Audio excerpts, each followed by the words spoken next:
అమ్మా లే, అది నందిని గారు కూర్చునే ప్లేసు. మళ్ళీ సిద్ధు గారు చూశారంటే కోపడతారు. లేమా లే.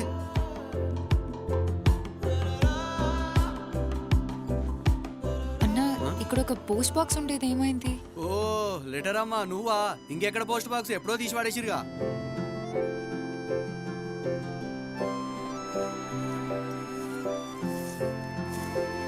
తాతయ్య, ఇక్కడ సనాతన ట్రస్ట్ ఉండేది కదా? సనాతన ట్రస్టా? ఆ, అనాథ పిల్లలు ఆశ్రమం. అమ్మా, చాలీ చాలని స్థలంలో ఆ పిల్లలందరూ చాలా కాలం గిండే ఉన్నారమ్మా. సిద్ధు అని ఎవరో వచ్చి ఆ పిల్లలందరినీ తీసుకుపోయి ఆ కొత్త బిల్డింగ్ లో పెట్టిండమ్మా. సిద్ధు ఎక్కడ?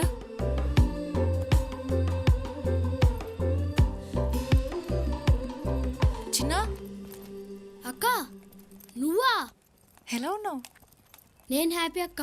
అమ్మకు కూడా బాగైంది అక్క. సిద్ధు అని ఉన్నాడు కదా, ఆ అన్న నా స్కూల్లో కూడా జాయిన్ చేశాడు. ఇదిగో చూడు, సనాతన స్కూల్. సనాతన స్కూల్ అంటే ఆ అనాథ పిల్లలుంటే ఆశ్రమం కదా? అది అప్పుడక్క, ఇది ఇప్పుడు వేరే లెవెల్లో ఉంది. రా అక్క, ఇదే మా ట్రస్ట్ బిల్డింగ్. ఇదేంటి? మా ట్రస్ట్లో ఎవరు ఫోన్స్ వాడకూడదు అక్క. ఇక్కడే అక్క నేను చదువుకునేది. అక్క, నువ్వా? హే, నువ్వా? ఎలా ఉన్నావు? ఊరెళ్ళావా? ఆ రోజు వస్తానన్నావు, మళ్ళీ రాలేదు. అది సడన్ గా వెళ్ళాల్సి వచ్చిందిరా, కానీ ఆ లిస్ట్ నాకు గుర్తుంది. ఆ లిస్ట్ అన్నయ్యకి ఇచ్చావుగా. అన్నయ్య? సిద్ధన్న మా అందరికి అన్ని తెచ్చిచ్చాడు. అక్క, సిద్ధు అన్న నాకు ఆపరేషన్ చేపించాడు చూడు. అందంగా ఉన్నానా? చాలా అందంగా ఉన్నావు. అక్క, అమ్మాయి, హ? నువ్వు అడ్డం 16 కదూ నందిని. నిజంగా నువ్వు చనిపోయావనుకున్నానమ్మా. ఆ అబ్బాయి సిద్ధు ఉన్నాడు కదా, అతను వచ్చి చెప్పే వరకు నిజం నాకు తెలియదు. సార్, ఈ సిద్ధు ఎవరు సార్? సిద్ధు ఈ రోజు ఇంతమంది అనాథలు ఇక్కడే ఉండి చదువుకుంటున్నారంటే దానికి కారణం అతనేనమ్మా. ప్రాసిక్యూషన్ వారు వజ్రా కన్స్ట్రక్షన్స్ కేసులో ఏ ఎలిగేషన్స్ ప్రూవ్ చేయలేకపోయారు. పైగా వాయిదాల మీద వాయిదాలు తీసుకుంటూ కోర్టు టైం వేస్ట్ చేస్తున్నారు. నేను స్టే ఆర్డర్ వికెట్ చేసేస్తున్నాను. పద్మనాభం గారు, కోర్టుకు కావాల్సిన నిజాలు సాక్ష్యాలు, మీ ఎమోషన్స్ కాదు కదా. సార్, ఆ నిజం ఎక్కడుంది?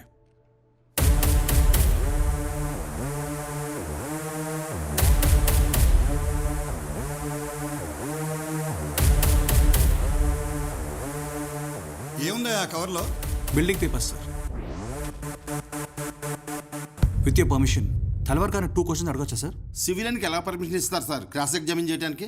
జడ్జి నేనయ్యా. ఇంకా 10 నిమిషాలు టైం ఉంది కదా, నువ్వు అడగవయ్యా. Thank you sir. తలవార్ గారు హాయ్. మీ కంపెనీ ఎప్పుడు పెట్టారు sir? 1993 Vajra constructions. Bombay, Pune, Hyderabad, Delhi, you name it, మా వెంచర్స్ అన్ని చోట్ల ఉన్నాయి. మీరు ఈ ట్రస్ట్ ల్యాండ్ ఎప్పుడు కొన్నారు? 2018. 2018 అంటే బాబాగారు చనిపోయిన తర్వాతేగా? Of course yes. వాళ్ళ తమ్ముడు వచ్చి ప్రపోజల్ పెడితే మేము కొన్నాం. సో మీరు 2018లోనే ఈ ల్యాండ్ కొన్నారు? 2018 ఫిబ్రవరి. ఆ ల్యాండ్ అక్కడ మీకు ఎలా తెలుసండి? It's a prime property.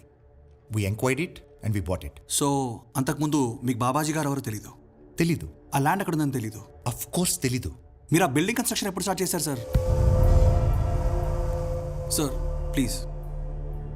2019 March 20 కాదు, ఆ నెక్స్ట్ డే స్టార్ట్ చేసాం. It was an auspicious day. So mister Talwar, మీరు 2019లోనే? ఏమయ్యా, నీకు 10 నిమిషాలు టైం ఇచ్చినప్పుడు. 1 minute సార్. మిస్టర్ తల్వార్, 2018 వరకు మీకు అక్కడ ల్యాండ్ ఉన్న విషయం తెలియనప్పుడు 2017లో ఎలా సార్ ప్లాన్ గీయించారు? ఏంటయ్యా నువ్వు అనేది? సార్ ఒక్కసారి ఆ లేఅవుట్లో ఉన్న డేట్ చూడండి సార్. 2017. సార్ ఇదే తల్వార్ గారు నేను ఆయన ఆఫీస్కి వెళ్ళినప్పుడు మీ అందరి దగ్గర ఉన్న 2019 పర్మిషన్ లేఅవుట్ చూపించారు. బాబాజీ గారు చనిపోకముందు 2017లో తీసుకున్న ఈ మ్యాప్ బయటకు వస్తే మొత్తం నిజాలు బయటకు వస్తాయని ఈ మ్యాప్ బయటకు రాకుండా శతవిధాలుగా ట్రై చేశారు సార్.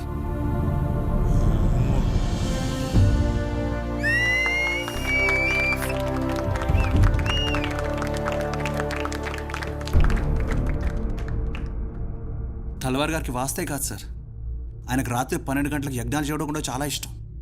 ఓ మహాయజ్ఞంలో బాబాజీ గారే కాకుండా వారితో పాటు 6 చిన్నపిల్లలు కూడా చనిపోయారు సార్.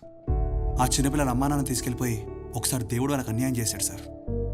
వాళ్ళని పెంచి పెద్ద చేసిన బాబాగారిని తీసుకెళ్ళిపోయి ఈ తల్వార్ వాళ్ళకి మళ్ళీ అన్యాయం చేశారు సార్. కనీసం మీరన్నా న్యాయం చేయండి సార్. వాళ్ళ ఆశ్రమాన్ని వాళ్ళకి ఇప్పించేయండి ప్లీజ్. కేసులో ప్రైమా ఫేస్ ఎవిడెన్స్ ఉంది. తల్వార్ మీద criminal conspiracy and murder case file చేయండి. This court will personally monitor the investigation. Siddhu నిన్ను వెతుక్కుంటూ నా దగ్గరకు వచ్చాడమ్మా. తన ఫోన్ నెంబర్ మీకు తెలుసా? అదేంటమ్మా, అసలు నువ్వు ఫోనే వాడావు కదా? సిద్ధు కూడా వాడ్డావు.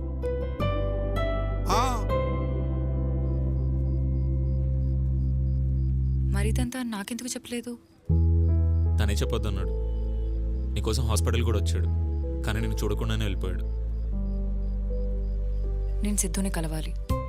తను ఇప్పుడు ఎక్కడుంటున్నాడో తెలీదు. నేను మీ దగ్గర ఉన్నానని సిద్ధుకి ఎలా తెలుసు? మేబీ హాస్పిటల్లో ఆ కండక్టర్ చూసి చెప్పాడు అనుకుంటా. I don't know the exact details అండి.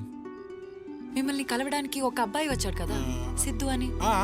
సిద్ధు ఇప్పుడు ఎక్కడున్నాడనేది మీకు తెలుసా? సిద్ధు కాదు కానీ అమ్మా, సిద్ధు ఫ్రెండ్ భాగ్య అని గన్ ఫౌండరీ దగ్గర ఉంటుందమ్మా.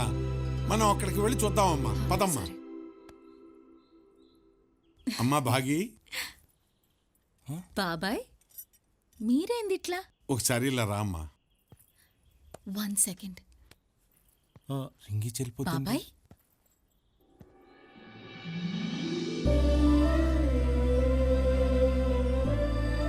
నందిని, నువ్వు నందిని కదా? అవును. నేను నీకెలా తెలుసు? అయ్యో, నువ్వు నాకు తెలియకపోవడం ఏంది? సిద్ధు నువ్వు ఎట్లా ఉంటావని ఎక్స్పెక్ట్ చేసిండు. సేమ్ అట్లనే ఉన్నావు తెలుసా? అమ్మా భాగి, త్వరగా రా. పర్వాలేదులే, ఇది నా రెండోదే. భాగి, ముహూర్తానికి లేట్ అవుతుంది. నా ఫియోన్సే, పర్వాలే, ఆని కూడా రెండోదేలే. నందిని. సిద్ధు సిద్ధు సిద్ధు అంటే ఎవరని చెప్పాలి? సిద్ధు అంటే నందిని రాసిన 18 పేజీలు. నువ్వు హైదరాబాద్లో చలిగా ఉందని రాస్తే వాడు మే నెలలో 42 డిగ్రీస్ టెంపరేచర్లో స్వెట్టర్ వేసుకొని వచ్చిండు. నిన్ను కిడ్నాప్ చేశారు అని డైరీలో రాసినావు. అప్పుడు నువ్వెంత భయపడ్డావో తెలియదు గాని నీ భయం అంతా సిద్ధునే అనుభవించిండు. అరే పేజ్ తిప్పరా ఏమైందో తెలుస్తుంది అంటే వాడి చేతులు వణికిపోయాయి తెలుసా నందిని?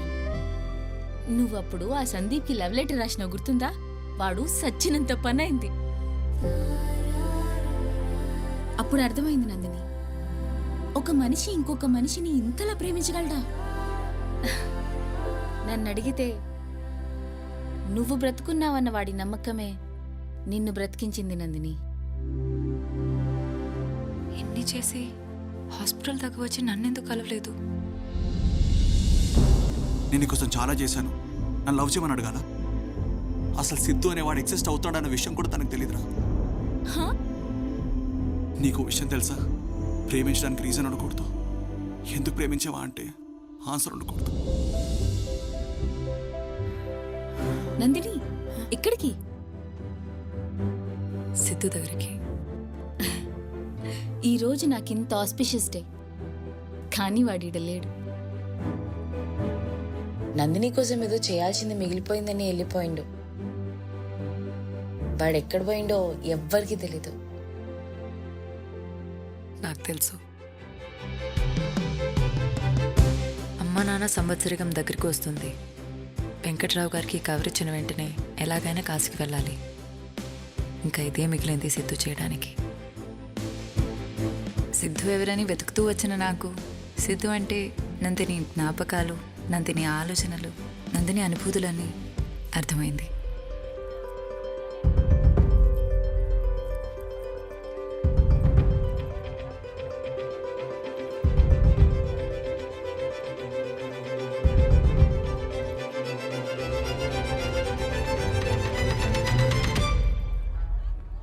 సిద్ధు, ఒక నిమిషం లైన్లో ఉండు.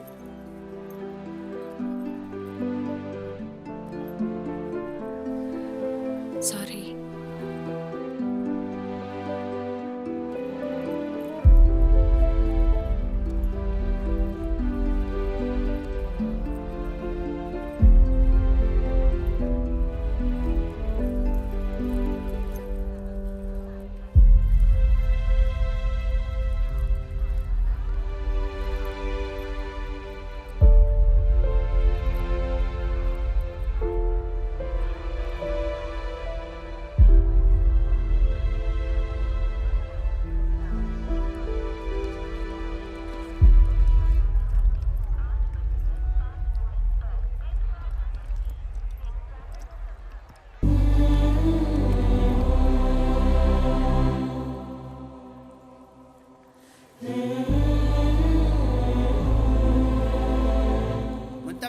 ముంత మసాలే మేడం, ముంత మసాలా భయ్యా సార్. ఒక మసాలా. Okay sir. అలా కాదు, ఆ? నిమ్మరసం 2 చుక్కలు.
ప్రేమించడానికి కారణం ఉండకూడదు, కరెక్టే.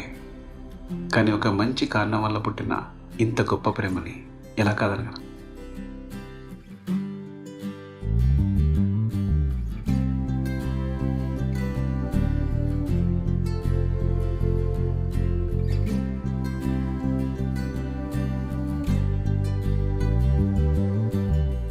ఏడు